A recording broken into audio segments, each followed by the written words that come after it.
Hello YouTubers, this is AI Monster and I wanted to do a guide for obtaining the Zestiria trophy, Bested the Worst. This trophy requires you to kill a beefed up version of the final boss on hard or higher difficulty. This guide will also apply to the trophy A Life Torn Between Order and Chaos, which requires you to beat the final boss when he isn't powered up on Chaos difficulty without retrying.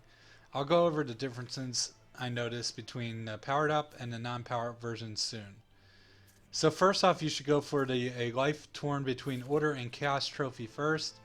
I personally did this on my first and only full playthrough. It's much easier to do both trophies on subsequent playthroughs because of all the bonuses you get for grades such as double damage. Just beat the boss using this strategy here.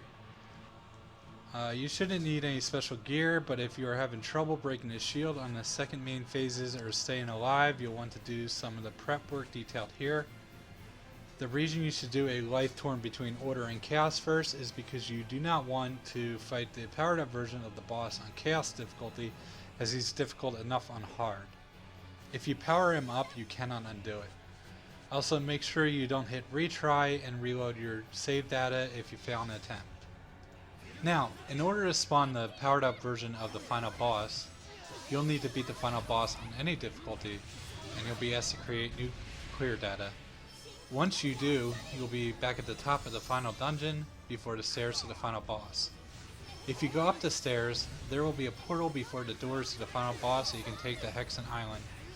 In Hexen Island, there will be a dungeon that is fairly linear and 2 maps long. Just clear the boss at the end of the dungeon there. This will unlock 6 more 2 map long dungeons that you'll want to clear as well, and each dungeon gets progressively harder. After you clear those dungeons, a final bonus dungeon will be unlocked and you can clear the 2 bosses on any difficulty there to get a trophy. Now, in the middle of Hexen Island, there will be a boss as well, and you'll need to clear him out on normal or higher difficulty for another trophy. Finally, when you return to the boss, you'll now have to fight a powered up version of him. You'll want to do some prep work before you tackle him.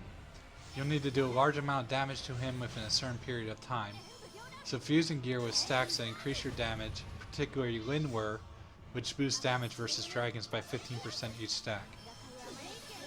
Fire on Rose, Saray, and Lila is also a good alternative. As I showed in the video, I have about 3 or 4 stacks of Lindwer on average on each character, and you could probably get away with less, as I made a lot of mistakes and was able to bust through the shields rather quickly. It's also going to be prudent to come equipped with lots of elixirs and gels to keep you and your allies alive during phase 2. Also, make sure you have the battle action that lets you sub Seraphim mid-battle on command, as that will be very important in phase 2 in particular. The final boss, Heldolf, has 3 main phases. We're only going to worry about the first 2, as the last phase you just need to use a Mystic Art on the final boss. So in order to do that, just pop an Arcana bottle to increase your BP and trigger your Mystic Art. Each of the main phases has a few sub-phases, which we'll go over too. For this, I prefer to use Lila as my Seraphim on whichever character I'm controlling, as she can output the best damage armortized and her arts leave her the least vulnerable. During the first main phase, Heldolf will walk towards anyone he's targeting and use various abilities. He's very easy to kite in this phase, and your main character should try to avoid getting hit by him, especially when he's below 25% HP, as he'll use Mystic Arts. The differences between his powered up version and his non-powered up version is that in his powered up form, his abilities will be a lot more potent, covering a larger area and doing more damage. The other major problem is he will trigger restraint on all your attacks, greatly reducing the damage you can do to him and preventing him from being staggered at all. In this non-powered up version, he will also cast arts which can be interrupted, but does make kiting him slightly less effective, as you'll have to dodge large area arts, so either prepare to dodge them or be prepared to use items to heal through the damage. Simply avoid getting close to him, and whenever he gets close, dodge out of the way till he's finished his abilities. This applies to both his powered up and non-powered up forms. Use the Seraphic Art Crown Fire when he is targeting you, as he'll walk into it and keep a distance and keep forcing him to walk into it. This is a very slow stage. Don't rush it, and make sure you stay away from your allies, as getting him in a splash of his Mystic Arts may instantly kill you. If he's targeting your ally and you are a safe distance away, feel free to use Ancient Nova as well. The second main phase is pretty much the same in both the powered up and non-powered up versions, but you'll need to dish out even more damage during the shields in hard difficulty on the powered up version than in chaos difficulty on the weaker version. We'll also deal more damage as well. We'll have several attacks and gain new attacks each phase, although the majority of these attacks can be dealt with by staying all the way in the back and spamming Ancient Nova throughout the fight. You'll only need to look out for 4 attacks in particular. The first 2 he can do at any phase. One is that he will raise both his arms and slam his hands down. This will hit you in the back, so be sure to dodge or block it. The other is that he will move up and swipe his arm across the back. I found this a bit tricky to dodge, and you'll see I get hit by it a lot in the video. On later phases he will cast 2 large fireballs that will come down from the sky. One will land by him, and the other will land in the back. So just dodge off this side when you see the first one land. Finally he will cast Hydro Blast, which will sweep around the room, but it's fairly easy to just dodge through it. One other thing to note is that you cannot use your BG to Mystic Art him, so feel free to spend BG on Rejuvenations instead. More importantly, and the reason you'll want to be able to deal a lot of damage, is that every 25% he will stop attacking, put his Stagger Shield up, and start charging a super powerful move that will wipe out your entire party. In order to break the shield and stagger him so he cannot fire off the laser, you'll need to be able to deal a certain amount of damage. Each phase you'll need to deal more damage, except the final phase where you only have 1 Seraphim left, which is fairly easy to break through. The third phase on hard difficulty in the powered up form required about 50,000 damage to break through. Simply continue spamming Ancient Nova and hopefully you'll have enough damage to break through. Also be sure that if you had your ally set on defensive strategy to issue a full offensive strategy instead during these phase pushes. If you successfully complete a phase, Saray will fire whichever Seraphim he was using at the time in Zavid's gun, and you will lose that Seraphim for the rest of the battle. This is very important, and if you want to use Lila the entire time, make sure that you are using Rose and Lila each phase, except the final phase, which you're first to use Saray and Lila, as Rose is alone and does not have a Seraphim. Make sure you are always subbing to Lila each phase after you use Saray's Mystic Art.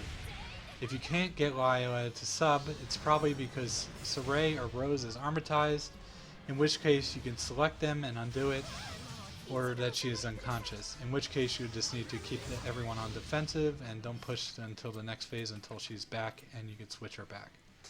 Again, the final phase has less of a damage requirement because Rose doesn't have armatization, but I guess they overestimate how much an armatized ally contributes because the damage requirements for this final phase aren't very high, and a few Ancient Novas will break the shield and stagger the boss. Some final things worth noting is, unlike the other difficulty related trophies, feel free to use any items as you want. You can also retry for best of the worst, but you cannot for a life torn between Order and Chaos. I hope this guide was helpful. Thanks for watching and enjoy.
汝は